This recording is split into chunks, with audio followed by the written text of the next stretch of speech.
Okay. If you could give me your full name, where you were born, and what you did as a youngster. Chad William Harstad. I was born right here in Williston, North Dakota in 1975. Grew up here, played sports. Left for the military right after, 2 months after graduated from high school. So it was pretty much, same as everybody here. Played sports, rode bike, all that kind of stuff, got in trouble. Any brothers or sisters? I have one older sister, and besides that, no other siblings. And mother and father are from here pretty much. My whole family's kind of either from here or right around the region. So what did you do as a youngster?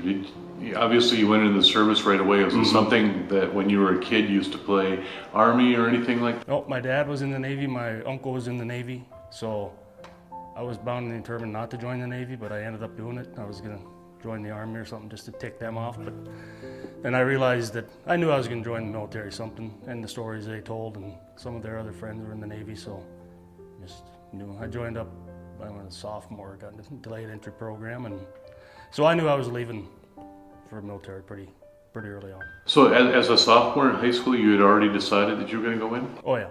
What led you to make that decision? Honestly, get out of Williston.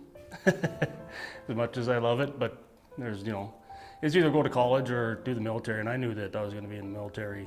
I wasn't planning on making a career of it, 20 years or anything, but I knew I was going to do at least 4, so just kind of always in something I was going to do. So the branch you were in and the years you were in? I was in the United States Navy from 93 to 97.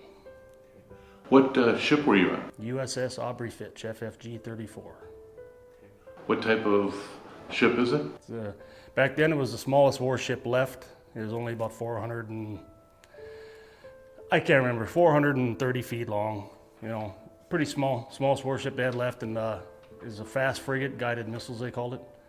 And when I left, they were decommissioning my ship like 6 months later, and then they were getting rid of that whole that class of ship. So they're no longer around.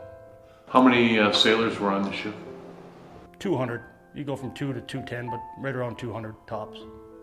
What was the highest rank that you reached? I was E5. I got out as an E5. Operations specialist, second class. I did radar, navigation, stuff like that. E5, yeah. Obviously for you, the first day that you had to enter wasn't a big deal for you because you already knew that it was going to happen. Mm-hmm. While you were in the service, what types of things took place that were, potentially dangerous or anything like that? Oh, well, of course, I lived on a ship I went to boot camp first, which was 8 weeks, a little over 8 weeks. And then I went to A school in Dam Neck, Virginia. A school for the Navy's, it's just like MOS or something in the Army, it's just a school you go to, some people do. And I was there for 6 months, and then I got on a ship, and once you're on a ship, I lived on there for 3.5 years. Everything's dangerous on a ship, so but you get used to it, so. Did you ever have any foreign individuals threaten the ship? Oh, no, as far as, I was in it was all peacetime. I think the Haitian conflict was kind of going on. We went over there, we were kind of off the coast of Haiti in like 94, 5, I think. But besides that, I was in all peacetime. We just did peacetime exercises with different countries and stuff like that. I went on like 2 6-month deployments, a couple 3-month deployments here and there. But it was just like I said, it was peacetime, so. You're a big guy. Were you that way when you went to basic training? No. I was 5'8", 145 pounds soaking wet. And for some reason, when I got home, I was about 185, 6 foot. And I just grew for some reason. Did you have any instructors in basic training that were kind of tough on you? Well, in the Navy, you have company commanders, they're called, and you only have one. You have a few guys that teach you some of the other stuff, but you just have one. And ours was, what was his name? He was Petty Officer Jones. His father was a vice admiral at the time, too.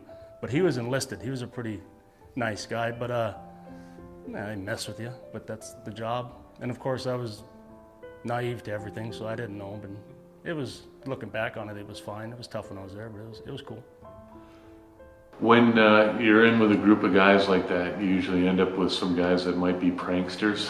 Oh. Did you have any guys pull any jokes on you, or did you pull any on anybody else?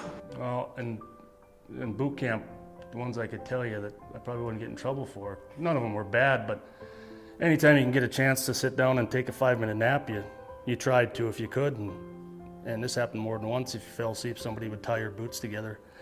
So then when somebody came in and they yelled attention on deck, they'd hop up and try to run to their rack and fall. But it wasn't very smart because everybody paid for it after that, but it was funny but just stupid stuff like that, so, yeah.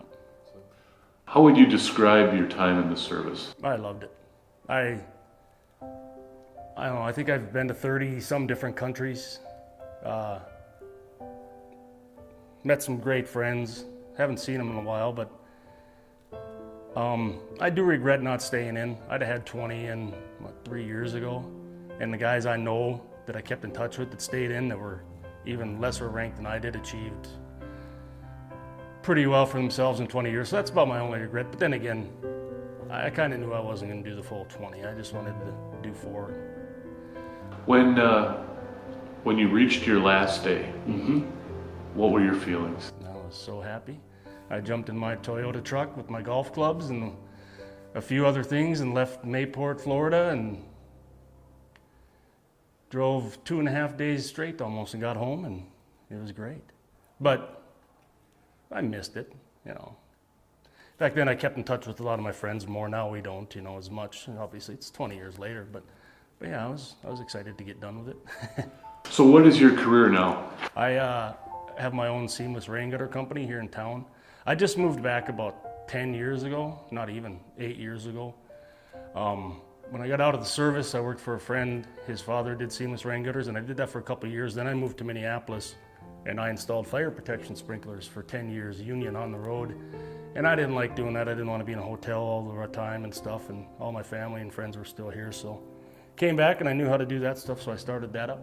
And been doing that since I got back in 2010, I think, something like that. So, from what you did in the service, did that help you in your job?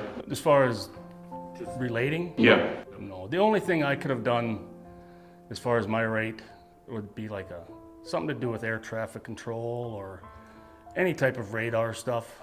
Not a lot of it equates, equals to civilian life. So, but I kind of knew that going in. It was a fun job, though. Have you belonged to any other organizations, American Legion, VFW? Or? No, I haven't been part of the Legion or the VFW. I don't even know if they have the VFW here anymore. My cousin, just got out of the Army. He did like 27 years. They're trying to get something going again, but no, I've never been part of any other type of military organization like that.